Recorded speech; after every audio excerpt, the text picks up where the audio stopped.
সম্প্রতি আমার একটা বিবাহের কথা চলছে। মেয়ে পুলিশে চাকরি করে, এমত অবস্থায় আমার করণীয় কি?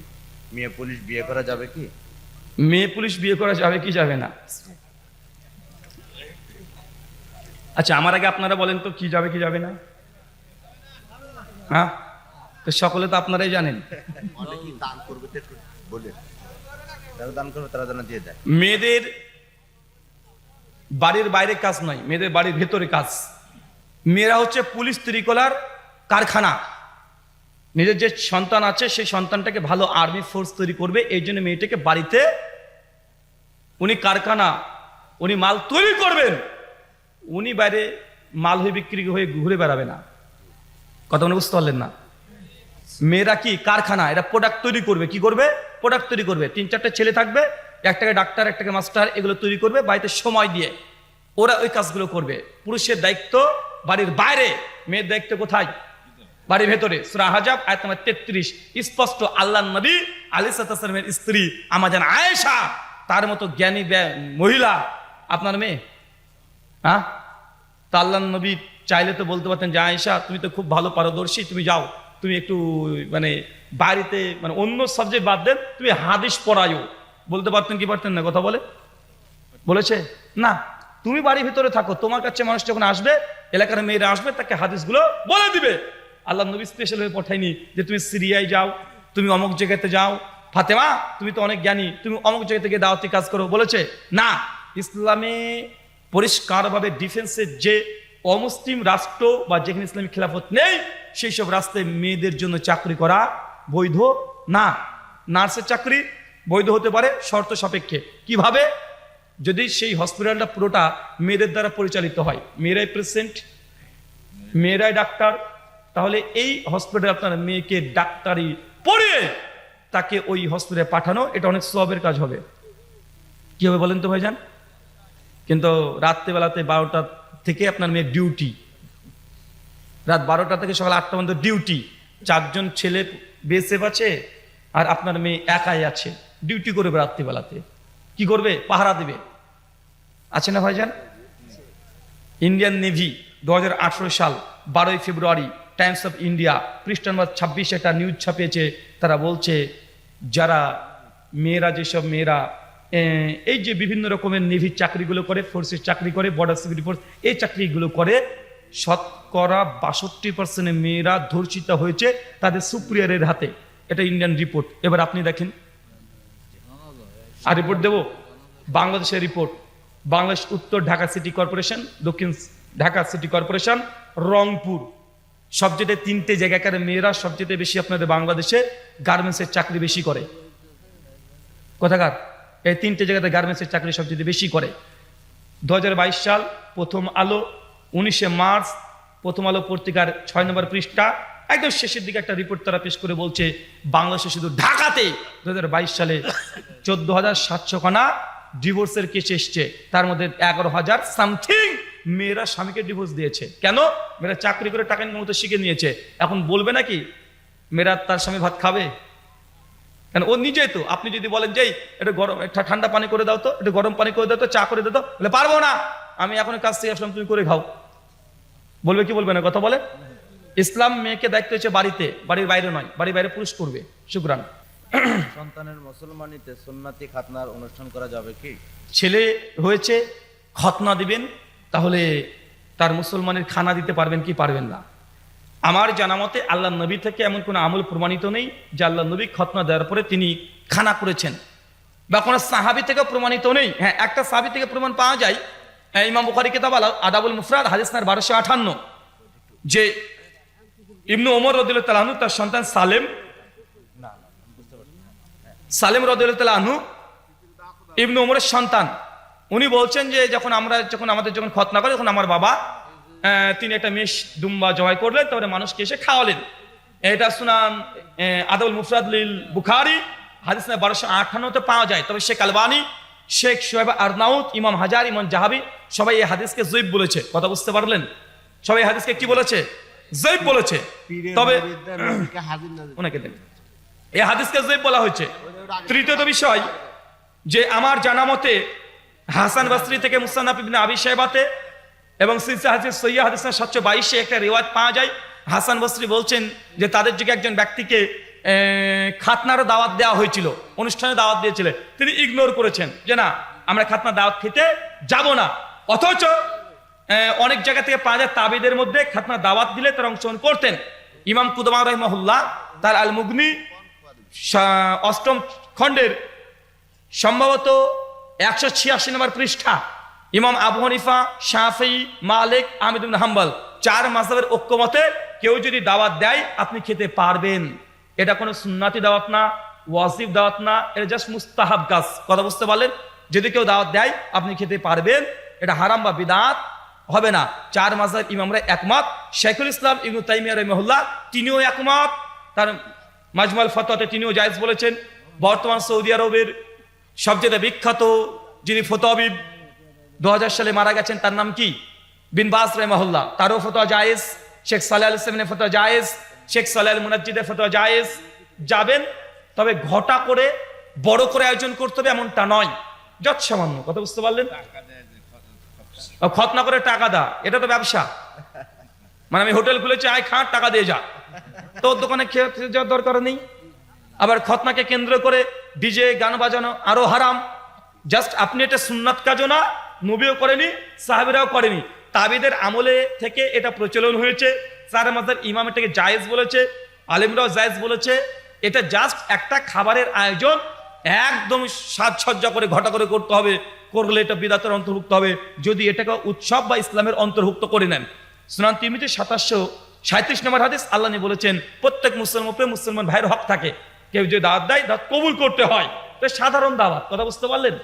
শুকরান। আচ্ছা, যে ইমাম নবীজিকে হাজির নাজির মনে করে তার পিছনে সালাত করা যাবে কি? যে ইমাম নবীকে হাজির নাজির মনে করে তার পিছনে সালাত আদায় করা যাবে কি যাবে না? আল্লাহ নবী হাজির নাজির মানে নবী সব জায়গাতে প্রেজেন্ট, উপস্থিত আছে। এখন এখানে যখন উপস্থিত আছে, আবার মানে কাবাতে উপস্থিত আছে, মদিনাতে উপস্থিত আছে না, এই সিফাত নবীর শানে যায় না। এটা আল্লাহ সুবহানাহু ওয়া তাআলার ইলম, জ্ঞান, সব জায়গায় হাজির নাজির। স্বয়ং আল্লাহ সব জায়গায় হাজির নাজির না। আল্লাহ সব জায়গায় হাজির নাজির। আল্লাহ কোথায়? আর রহমান আলাল আরশে ইস্তাওয়া, আল্লাহ সুবহানাহু ওয়া তাআলা তার আরশের উপরেই আছেন। সূরা তাহা আয়াত নম্বর 5, সূরা আরাফ আয়াত নম্বর 54, সূরা রদ আয়াত নম্বর 3, সূরা ইউনূস আয়াত নম্বর 2, সূরা ফুরকান আয়াত নম্বর 59, 7খানা কোরআনের আয়াত আছে আল্লাহ আছেন আরশের উপরে। সহিহ মুসলিম 740 নম্বর হাদিস, একটা দাসী মেয়েকে আল্লাহ নবী জিজ্ঞাসা করছে যে আইন আল্লাহ, আল্লাহ কোথায়? মেয়েটা বলছে ফিস সামায়, আল্লাহ উপরে, আল্লাহ উপরে। আল্লাহ নবী বলেন এই মেয়েটি মুমিনাকে আজাদ করে দাও। তারপরে বোঝা গেল আল্লাহ সুবহানাহু ওয়া তাআলা সব জায়গায় হাজির নাজির নয়, আল্লাহ নবী সব জায়গায় হাজির নাজির নয়। সূরা কাসাস আয়াত নম্বর 44, আল্লাহ বলছেন আমাদের নবীকে, হে নবী, যখন কাফিররা মারিয়ম কার ঘরে থাকবে এটা নিয়ে তারা বুদ্ধি করছিল, সেই সময় আপনি ওখানে উপস্থিত ছিলেন না। সূরা আলে ইমরান আয়াত নম্বর 144, হে নবী, যখন ঈসা নবীর মাকে নিয়ে তারা পরিকল্পনা করছিল আপনি সেখানে উপস্থিত ছিলেন না। অনেক যেটা আছে, সূরা ইউসুফ 12 নম্বর আয়াতে অনেক যেটা আছে নবী হাজির নাজির। এই আকীদা বিশ্বাস করা যাবে না, এটা শিরকি আকীদা। পরিষ্কার কি যদি আকীদা লালন করে তার পিছনে সালাত বৈধ হবে না। কেন? শিরক করলে সে মুশরিক হয়ে গেছে, তওবা না। শুকরান। হিন্দু মেয়েকে বিবাহ করা যাবে কি? হিন্দু মেয়েকে বিয়ে করা যাবে কি যাবে না? সূরা বাকারা আয়াত নম্বর 216, আল্লাহ নবী পরিষ্কার বলেছে কোন মুশরিক নারীকে মুমিন পুরুষ যেন বিবাহ না করে, যদি তার রূপ সৌন্দর্য চেহারা তোকে মুগ্ধ পাগল করে দেয়। এর চাইতে ঝাড়ুদার মুমিন মুসলিম নারী তোমার জন্য উত্তম, আমি যা জানি তোমরা তা জানো না। সূরা বাকারা 216 বাংলা বিশুদ্ধ অনুবাদ বললাম। কথা বুঝতে পারলেন? তাহলে বোঝা গেল অমুসলিম কোন নারী কোন পুরুষকে বিয়ে করতে পারবে না, কোন পুরুষ কোন নারীকে বিয়ে করতে পারবে না। তবে মেয়েটা যদি মুসলিম হয়ে যায় স্বেচ্ছায়, তাহলে ফাঁসিয়ে নয়, মানে স্বেচ্ছায়, বা তাকে জোর করে না। সূরা বাকারা আয়াত নম্বর 256, লা ইকরাহা ফিদ্দিন, দিন ইসলামে কোনো জবরদস্তি নেই, জোর করে তাকে মুসলিম বানিয়ে বিবাহ করতেও পারবে না, এই বিয়ে করাটা হারাম হবে। তাকে যদি ফাঁসানোর চেষ্টা করেন, পরিকল্পনা করেন বা বিভিন্নভাবে ছলে বলে কৌশলে করেন, আল্লাহ বলছেন যে ব্যক্তি প্রতারণা করে ফালাইসা মিন্নি, সে আমাদের দলভুক্ত না। স্বেচ্ছায় যদি ইসলাম গ্রহণ করে, মুসলমান, নামাজ রোজা করছে, এখন আপনি বিয়ে করতে পারবেন। শুকরান। জোহরের 4 রাকাত ফরজের মতো পড়া যাবে কি? জোরে 4 রাকাত সুন্নাত ফজর মানে ফরজ নামাজের মধ্যে পড়তে পারবেন কিনা? না। সালাতুল লাইল মাসনা মাসনা, সালাতুল নাহার মাসনা মাসনা। আল্লাহ বলেছেন রাতে নফল সালাত, দিনে নফল সালাত 2 রাকাত 2 রাকাত করে। সুনান তিরমিজি হাদিস নাম্বার 621। এক মহিলার স্বামী মারা গেছে, মহিলা নাকের ফুল খুলে খোলা জায়েজ হবে কি? এক মহিলা নাকের ফুল খুলেছে, মানে মারা গেছে তার স্বামী, নাকের ফুল খুলতে পারবে কি পারবে না? সুনান আবি দাউদ এবং সুনান নাসের হাদিস, কোন মেয়ের যদি স্বামী যদি মারা যায় তাহলে সে অতিরিক্ত সাজসজ্জা করতে পারবে না। কি করতে পারবে না? অতিরিক্ত সাজসজ্জা, মানে এক্সট্রা নেকলেস পরা বা আনুষঙ্গিক যে জিনিসগুলো পরে না, সাজসজ্জা, রঙ্গরঞ্চের বিভিন্ন রকমের শাড়ি কাপড়, এই অতিরিক্ত সাজসজ্জা করতে পারবে না। সাধারণ যদি একটা নাকমাচির ছোট ফুল থাকে, সঙ্গে সঙ্গে খোলার প্রয়োজন নেই, কবরে চলে যাবে, দাফন হয়ে যাবে, এমনি খুলে রাখতে পারে। যদি গলায় যদি ভালো যদি কোনো হার মালা থাকে, বড় মালা, তাহলে খুলে ফেলবে। এটা সঙ্গে সঙ্গে খুলে ফেলতে হয় না, এটা হিন্দুরা খোলে। স্বামী মারা গেলে শাখা পলাকে ভেঙে দেয়, সিঁদুর ভেঙে দেয়, মানে মুছে দেয়, তাকে সাদা কাফন পরিয়ে দেয়, আছে না নাই? এটা হিন্দুদের। মুসলমান মেয়েদের জন্য এমনটা নয়। স্বামী মারা গেলে 4 মাস 10 দিন ইদ্যত। কয়দিন? 4 মাস 10 দিন। এই 4 মাস 10 দিন পার হয়ে গেলে তারপরে যত ইচ্ছা সাজতে পারবে, বেনারসি পরে ঘুরতে পারবে, বিয়েও করতে পারবে। শুকরান। আবু হুরায়রা নাম রাখা যাবে কি? আবু হুরায়রা নাম রাখতে পারবেন কি পারবেন না? আবু হুরায়রা, হুরায়রা মানে ম্যাও, বেড়াল। এখন আবু হুরায়রা মানে বিড়ালের বাবা, এটা আপনি সিফাতি নাম রাখতে পারবেন, কোনো সমস্যা নেই। আল্লাহ নবী সিফাত হিসাবে আবু হুরায়রা নাম সাহাবী রেখেছিলেন। শুকরান। মহিলারা অনেক সময় মাথা মাসা কিভাবে করবে একটু যদি দেখাতেন। শুকরান। দুটো ঘোষণা। এক, আচ্ছা এই শেষে একটা প্রশ্ন, মেয়েরা মাথা মাসা করার নিয়মটা, মেয়েরা মাথা মাসা কিভাবে করবে? হ্যাঁ, একটু দেখাই। মেয়েদের মাথা মাসা শুধুমাত্র এখান থেকে এত দূর গেলেই হবে, এত দূর। আর তারপরে পূর্ণ চুল থেকে যদি যদি হাত দিয়ে নিয়ে নাই, আপত্তি নেই। তবে এখান থেকে এত দূর পর্যন্ত তার জন্য ওয়াজিব, যে পুরুষরা এইভাবে এখান থেকে এইভাবে নিয়ে আসছে এতটুকু, তারপরে গোটাটাকে একবার করে হাত দিয়ে শুধু নেড়ে নিবে, ভিজিয়ে ফেলতে হবে এমন নয়। শুকরান। মুমূর্ষ অবস্থায় তাকে অন্য মানুষ লোম পরিষ্কার করে দিতে পারবে? মুমূর্ষু ব্যক্তি মারা গেছে, গোসল দেওয়ার পূর্বে তার গুপ্তাঙ্গের লোম তুলে দিতে পারবে কি পারবে না? পারবে। মানুষ যখন মারা গেছে তার নখ কেটে দেওয়া, অথবা যদি গুপ্তাঙ্গের লোম যদি থাকে এগুলো পরিষ্কার করে দেওয়া, না যে হারাম নাই, করতে পারবে। মহিলা মানুষ বাড়ি বাড়ি গিয়ে তালিম করতে পারবে কি? মেয়ে মানুষ বাড়ি বাড়ি গিয়ে তালিম করতে পারবে কি পারবে না? যদি এলাকা গ্রাম ভিত্তিক হয় তাহলে শর্ত সাপেক্ষে পারবে। যদি এলাকা গ্রাম ভিত্তিক হয়, মানে এই গ্রামের মেয়ে একজন আলিমা আছে পাশের বাড়িতে বা এখান থেকে এই এলাকার মধ্যে করছে, পারবে। কিন্তু এই এলাকার মেয়ে চলে যাবে নাটোরে, রাজশাহীতে, দিনাজপুর, ঢাকা গিয়ে দিনী কাজ করবে, এরকম কোনো হাদিস বা কোনো আয়াত পাওয়া যায় না। আমি আগে বলেছি আম্মা জান আয়েশা রাদিয়াল্লাহু তাআলা আনহা অনেক বড় পণ্ডিত মেয়ে ছিলেন, হাদিসের ব্যাপারে নবীর স্ত্রী। নবী কখনো বলেনি তুমি গিয়ে দাওয়াতি কাজ করে, বলেছে নাকি? এমন কোন হাদিস আছে? না। মেয়েরা যদি বাড়িতে করতে চায়, সে যদি সত্যি ইলম রাখে তাহলে করতে পারবে। শুকরান। জি। ব্যাংক ও বীমা দুটি কি সুদের মধ্যে পড়ে? ব্যাংক এবং বীমা, বাংলাদেশি ব্যাংক এবং বীমা সম্পর্কে আমার জানা নেই। বাংলাদেশি কোনো আলেম যদি থাকে তার কাছে প্রশ্ন করবেন। আল্লাহ কোরআনে কারিমে বলছেন সূরা বানিসা আয়াত 36, পরিষ্কারভাবে যে বিষয়ে তোমার জ্ঞান নেই সে বিষয়ে কথা বলো না, নিশ্চয় তোমার চক্ষু কর্ণ জিহ্বা কিয়ামতের মাঠে জিজ্ঞাসিত হতে হবে। শুকরান। মহিলাদের জুমার নামাজ মসজিদে আদায় করা যাবে? মেয়েদের জুমা মসজিদে আদায় করবে না বাড়িতে আদায় করবে? আমি একটু আগে বললাম, আমার লেখাটা বই আছে, মেয়েদের মসজিদ গমন। জি, জুমা মেয়েরা মসজিদে গিয়ে সালাত আদায় করবে, এটাই উত্তম। যদি ব্যবস্থা না থাকে বাড়িতে জোহর পড়বে, জুমা না। কি বলেন তো? জোহরের নামাজ পড়বে, জুমা না। মসজিদে গেলে জুমায় পড়বে। সে বুখারী 886, 87, 88, 89 পর পর আল্লাহ নবী বলছেন আল্লাহর কোন বান্দিকে, নারীকে মসজিদে আসতে বাধা দিও না। সুনান আবু দাউদ 570 নম্বর হাদিস, মেয়েদের জন্য মসজিদের চাইতে বাড়িতে উত্তম। অন্যান্য 5 ওয়াক্ত নামাজ জুমা মসজিদে গিয়ে পড়াটা উত্তম। শুকরান। মেয়েকে সামনে রেখে বক্তব্য দেওয়া যাবে কি? মরা মানুষ সামনে আছে, বক্তব্য দিতে পারবেন কি পারবেন না? শুধুমাত্র মৃত ব্যক্তির কোনো সম্পত্তি বা তার ঋণ, এই গুটি কয়েক কথা বলতে পারবেন, কিন্তু লম্বা আপনি বক্তব্য খুতবা শুরু করে দিয়েছেন, এটা সুন্নাতের খিলাফ। কথা বুঝতে পারলেন? জাস্ট এতটুকু, যিনি জামাতে জানাজা পড়াবেন তার দায়িত্ব, যে আমি যে লাশটার সামনে দাঁড়িয়ে আছি তার পরিবারের লোক কে আছেন? আমি আছি। আচ্ছা, ইনার কি কোনো ঋণ আছে? কোন ঋণ আছে? যদি বলে হ্যাঁ ঋণ আছে, ঋণ যতক্ষণ পরিশোধ না করবে বা কেউ যতক্ষণ জিম্মা না নিচ্ছে ততক্ষণ পর্যন্ত জানাজা হবে না। কথা বুঝতে পারলেন? ততক্ষণ জানাজা হবে না। কিন্তু আপনি একদম শুরু করে দিলেন, একদম বক্তব্য শুরু চলছে 10 মিনিট, 20 মিনিট, 25 মিনিট ধরে, সুন্নাত মানে এটা সুন্নাতের খিলাফ। এখান থেকে বিরত থাকতে হবে। কেন? আল্লাহ বলেছেন মান আমিলা আমালান লাইসা আলাইহি আমরুনা ফাহুয়া রাদ। যে ব্যক্তি এমন কোন আমল করলো যে আমল নবী আদেশ করে নাই, ফাহুয়া রাদ, সে আমলটা বাতিল। সে মুসলিম হাদিস নাম্বার 1718। জি। আচ্ছা, হানাফি ভাইরা সহিহ হাদিসের কথা বললে মানে না। আমরা আমার প্রশ্ন হলো আমাদের আর তাদের হাদিসের মধ্যে পার্থক্য কি? হানাফি ভাইদেরকে সহি হাদিসের কথা বললে তারা মানে না। আমাদের এবং তাদের হাদিসের মধ্যে পার্থক্য কি? হাদিসের মধ্যে কোনো পার্থক্য নাই। কথা বুঝতে পারলেন? হাদিসের মধ্যে কোনো পার্থক্য নাই। তারা হাদিসের চাইতে গুরুত্ব দেয় মাযহাবকে। কাকে বেশি গুরুত্ব দেয়? হাদিসের চাইতে মাযহাবকে বেশি গুরুত্ব দেয়। হাদিসের চাইতে হুজুরকে বেশি গুরুত্ব দেয়। হাদিসের চাইতে পীরকে বেশি গুরুত্ব দেয়। এই জন্য সমস্যা। আমাদের ডাইরেক্ট কথা একদম প্রথমে বলেছি, এখনো বলছি, ডাইরেক্ট কোরআনে কি আছে, হাদিসে কি আছে, ওটাই বলবো, ওটা আমল করতে হবে, বাড়াবাড়ি করা চলবে না। কথা বুঝতে পারলেন না ভাইজান? তো তাদের সমস্যা না, ইসলাম মানতে হলে মাযহাব মানতে হয়, পীর মানতে হয়, তরিকত, হাকিকত, মারিফত, মাজার, কবর, দরগা, দুর্গা সব তাদের লাগে না, সব লাগে ভাই। আমাদের সব দরকার হয় না। ইয়াকা না'বুদু ওয়া ইয়াকা নাস্তাইন। আল্লাহ, আমি তোমারই ইবাদত করি, তোমার কাছে যাই। মাঝখানে কোনো বান্দা যদি চলে আসে এটা শিরক হয়ে যায়। বলেন তো, বৃষ্টি আকাশ থেকে কে দেয়? এই বৃষ্টির দায়িত্ব কোন ফেরেশতার? মিকাইল। এখন যদি বলে, এ মিকাইল একটু পানি দাও, কি হবে? হ্যাঁ, তো পীরের কাছে ছেলে যান যে মিকাইলকে তো আল্লাহ দায়িত্ব দিয়ে দিয়েছে, তো তোমারই কাজ, তুমি কি করবা? বৃষ্টি দিবা। ডাইরেক্ট যদি মিকাইলের কাছে চান কি হবে? শিরক হবে না?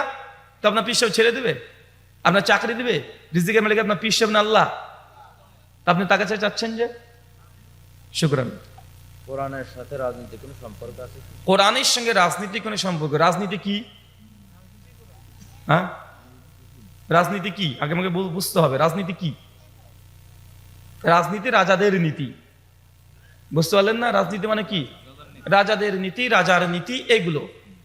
এখন যদি বলেন কোরআনের সঙ্গে রাজনীতির সম্পর্কে, কোরআনে অনেক জায়গাতে আছে। নবী ইউসুফ আলাইহিস সালাম রাজত্বে ছিলেন, নবী সুলাইমান তিনি দেশের রাজা ছিলেন কি ছিলেন না? কথা বলেন।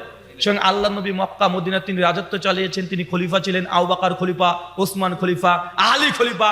ইসলামী সমাজতন্ত্রে আলাদা। ইসলামী মানে ইসলাম গোটাটাই আল্লাহ সুবহানাহু ওয়া তাআলা কোরআনে কারিমে জানিয়ে দিয়েছেন। পবিত্র কোরআন সূরা আল ইমরান আয়াত নম্বর 19, ইন্নাদ দীনা ইনদাল্লাহিল ইসলাম। ইসলাম হচ্ছে একমাত্র আল্লাহর কাছে জীবন ব্যবস্থা। ইসলাম ছাড়া যত তন্ত্র মন্ত্র আছে সবগুলো শিরক। সূরা আল ইমরান আয়াত নম্বর 85, ইসলাম আল ইয়াম আকমালতু লাকুম দীনাকুম। ইসলাম হচ্ছে কমপ্লিট কোড অফ লাইফ। সূরা মাইদা আয়াত নম্বর 3, ইসলাম অন্য ধর্মের মতো না। ইসলাম অন্য ধর্মের মতো না। ইসলাম দিয়ে রাষ্ট্র চলে, ইসলাম দিয়ে পরিবার চলে, ইসলাম দিয়ে সমাজ চলে। আল্লাহ নবী চলন্ত গোটা মক্কা মদিনা চালিয়ে দেখিয়েছে। সৌদি আরবের সংবিধান কি? সৌদির সংবিধান কি? কি বলেন? বাংলাদেশে ব্রিটিশ ল চলে, ইন্ডিয়াতে ব্রিটিশ ল চলে। সৌদির ল কি বলেন? আল কোরআন, শরিয়া ল। তো শরিয়া ল কোথা থেকে এসেছে? কোরআন আর হাদিস। তার নাম বুঝে গেল ইসলামী দিয়ে গোটা রাষ্ট্র চালানো যায়। এখন এটাকে যদি বলেন রাজনীতি, বা এটাকে যদি যা মন চায় তাই নাম দেন, ইসলাম দিয়ে গোটা রাষ্ট্র চালানো যায়। এখন এটার নাম যা দেবেন তাই। ইসলাম কমপ্লিট কোড অফ লাইফ, এটা সিস্টেম এ টু জেড সবকিছু আছে এতে। শুকরান। কোন সহিহ আকীদার ইমাম বেনামাজি ছেলে মেয়ে বিবাহ করাতে পারবে কি? হ্যাঁ, আবার বলেন। কোন সহিহ আকীদার ইমাম সহিহ আকীদার ইমাম বেনামাজি ছেলে মেয়েকে বিয়ে করতে পারবেন কি পারবেন না? হিন্দুদের বিয়ে করতে পারবেন?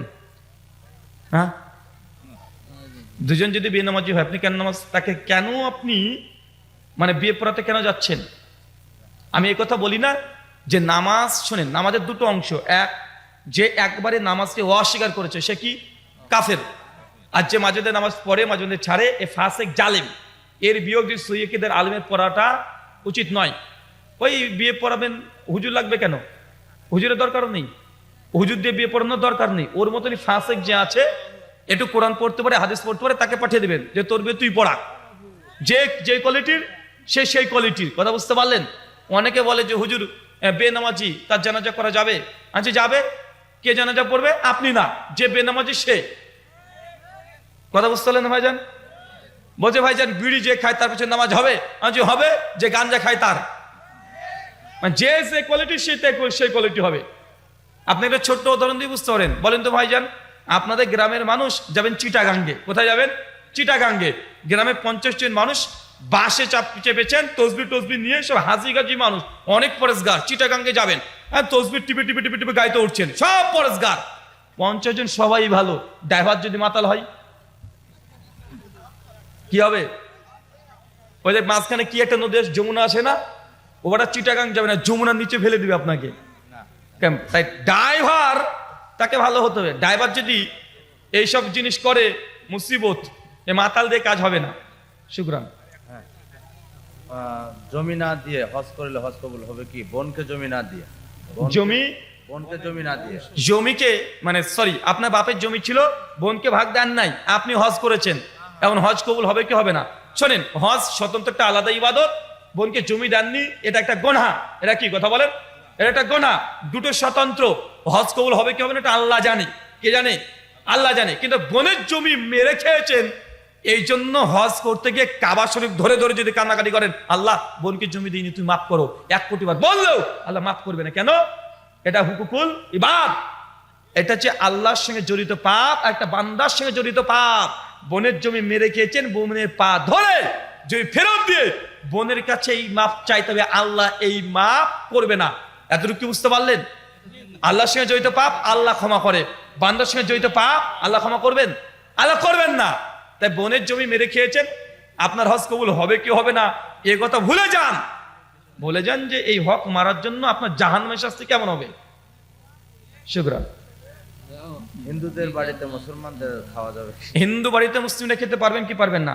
যদি ভাত হয়, সবজি হয়, মাছ হয়, ডিম হয়, তাহলে খেতে পারবেন, কিন্তু মাংস জাতীয় খাবার খেতে পারবেন না। সূরা মাইদা আয়াত নাম্বার 5 শেষ।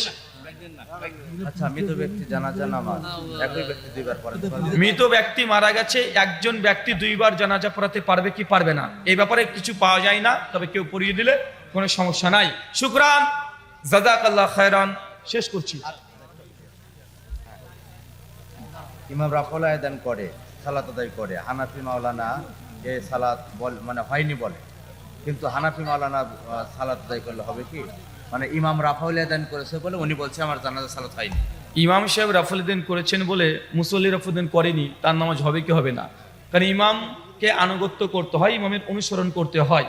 মনে রাখবেন, ইমামের আনুগত্য মানে এই নয় যে A to Z সবকিছু আনুগত্য করতে হয়। এখন ইমামের যদি দাড়ি চাচা হয়, মুক্তাদি কি দাড়ি চেঁচে আসবে? হ্যাঁ, দাড়ি চেঁচে আসবে? ইমাম সাহেব যদি জর্দা খেয়ে আসে, মুসল্লিকে জর্দা খেয়ে আসতে হবে? ইমামের আনুগত্য কোথায়? হাদিসে আছে। 1, ইমামের আগে রুকু করা যাবে না। 2, ইমামের আগে সিজদা করা যাবে না। 3, ইমামের আগে সিজদা দিয়ে পিঠ উঠানো যাবে না। 4, ইমামের আগে সালাম ফেরানো যাবে না। এই 4টে জায়গায় ইমামের আনুগত্য, বাকি কোনো জায়গায় ইমামের আনুগত্য যদি নাও হয় কোনো সমস্যা নেই। কিভাবে চাচা? আত্মীয়াতুর বইটাকে আপনি আত্মীয়াতু পড়ছেন, ইমাম সাহেব পড়ে কি পড়ে না? ইমামও মনে মনে পড়ছেন, আপনিও মনে মনে পড়ছেন, যদি আপনার আগে চলে যায় যেতে পারে কি পারে না? কথা বলেন, যেতে পারে না? ইমাম সাহেব দেখা যাচ্ছে রুকুতে গিয়ে রুকুর তাসবিহ 5 বার পড়েছে, কিন্তু আপনি এত জোরে পড়েছে 7 বার হয়ে গেছে, হতে পারে কি পারে না?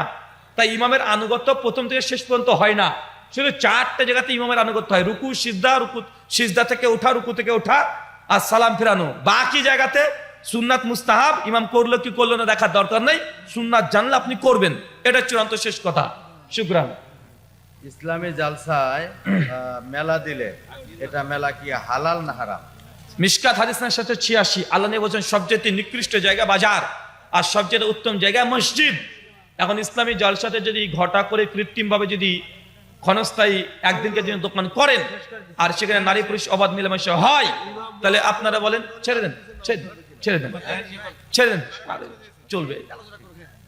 যদি সেখানে কোনো বিশৃঙ্খলা ঘটে, নারী পুরুষের অবাধ মিলামেশা হয়, কমিটির পক্ষ যদি মানে সেটাকে সঠিকভাবে নিয়ন্ত্রণ করতে না পারে, তাওয়া, যে তোমার সৎ কাজে সহযোগিতা করো, মন্দ কাজে সহযোগিতা করো না, মন্দ কাজে সহযোগিতা করলে গুনাহ হয়। সূরা মাইদা আয়াত নাম্বার 2। অতএব বুঝা যাচ্ছে যে কৃত্রিম ভাবে দোকান বসতে দিবেন না। কথা বুঝতে পারলেন? সর্বোচ্চ ইসলামী বইয়ের দোকান, জায়নামাজের দোকান বা তসবিহ, এই যেগুলো আছে ইসলামের সঙ্গে কানেক্টেড, সেইগুলো কেবলমাত্র বিক্রি করতে দিতে পারবেন। একদিন খাওয়া দাওয়া মানে ঘটা করে সবকিছু করে দিচ্ছে, নাগরদুল্লাহ, এগুলো বাড়াবাড়ি। তসবিহ, এই তসবিহ বলতে হবে? আচ্ছা, আর দেন না, আর কিছু দেন না। তসবিহ দানা দিয়ে তসবিহ করা বিদআত হবে কি হবে না? আমার জানা মতে, যতটুকু আমার গবেষণা, আল্লাহর নবী তসবিহ তিনি করেছেন এমন কোনো প্রমাণ নাই। সুনান আবু দাউদ 1500 নম্বর হাদিস, সাদ বিন আবি ওয়াক্কাসের সূত্রে রিওয়ায়াত করা আছে, আল্লাহ নবী একদিন যাচ্ছিলেন, একটা মেয়ে দেখছে বিচি গুনছি খেজুরের। তো আল্লাহ নবী তখন বললেন, তোমাকে কি এর চেয়ে ভালো জিনিস শিখিয়ে দিব? তারপরে আল্লাহ নবী কিছু দোয়া শিখিয়ে দিলেন। তো আল্লাহ নবী এখানে একজন মেয়েকে তসবিহ গণনা করতে দেখেছে, কিন্তু নবী তাকে নাজায়েজও বলেনি, হারামও বলেনি, নিষেধও বলেনি। এই জন্যই ইমাম ইবনে তাইমিয়া, ইমাম শাওকানি রাহিমাহুল্লাহ, শেখ সালেহ আল ফাওজান সহ অনেক ইমামগণ বলেছেন, কেউ যদি তসবিহ গণনা করে এটা বেদাত হবে না। তবে সুনান আবু দাউদ 501 নম্বর হাদিস, আল্লাহ নবী বলেছেন, তোমরা হাতের আঙ্গুলি দিয়ে তসবিহ করো, কারণ এই হাতের আঙ্গুল কিয়ামতের মাঠে সাক্ষী দেবে। তাই কোনটা দিয়ে তসবিহ করব? হাত না তসবিহ দিয়ে? হাত দিয়ে করা কি? হাত দিয়ে করা কি? সুন্নাত। হাত দিয়ে করাটা সুন্নাত। আর কেউ তসবিহ মালা দানা টেপে, এটা বেদাত হবে না। কেন? কারণ তসবিহটা ইবাদত না, তসবিহটা করা হচ্ছে ইবাদতের মাধ্যম। মাধ্যম কখনো বেদাত হয় না। মাইকে আজান দেওয়া, আজান দেওয়া ইবাদত। মাইকটা কি? মাধ্যম। এখন মাইক দিয়ে আজান দিয়ে কি বেদাত বলবেন? না। কোরআন পড়া ইবাদত, কিন্তু রেহেলের উপরে কোরআনটা রেখেছেন, এখন কি এর রেহেলটা বেদাত হবে? কেন? কারণ রেহেলটা ইবাদত করার জন্য মাধ্যম। তো তসবিহ, এই গণনা করা, সুবহানাল্লাহ, আলহামদুলিল্লাহ, এগুলো ইবাদত। কিন্তু আপনি কিসে করছেন? এটা ইবাদতের উপকরণ। উপকরণ কখনো বেদাত হয় না। এটা আহলে হাদিস জমহুরদের এটাই মত। আর সুনান আবু দাউদের হাদিস অনেক মুহাদ্দিসগণ সহিহ বলেছেন, শেখ সোহাইব আরনাউত সহিহ বলেছেন, ইমাম হাজার, ইমাম জাহাবি, ইমাম মুনজুরি, ইমাম নওয়াবী, প্রায় 14 জন মুহাদ্দিস এই হাদিসকে সহিহ বলেছেন, যেটা আল্লাহ দেখেছেন তসবিহ করতে, বাধা দেন নাই। এই হাদিস কথাকে বুঝতে পারলেন? অনেকে বলেন যে না, হাতে আঙ্গুলে যে তসবিহ করলে এটা লৌকিকতা চলে আসবে, শিরক হয়ে যেতে পারে, শিরকুল রিয়া হতে পারে। এই সরি, তসবিহ গণনা করলে, বা ওটা হাতেও হতে পারে, হতে পারে না? নামাজ পড়তে হতে রিয়া চলে আসে। তার জন্য এই মানে ঠুনকো জিনিস দিয়ে বেদাত বলা উচিত নয়। শুকরান, জাযাকাল্লাহু খায়রান, বারাকাল্লাহু ফিকুম, ওয়া মা আলাইনা ইল্লাল বালাগ।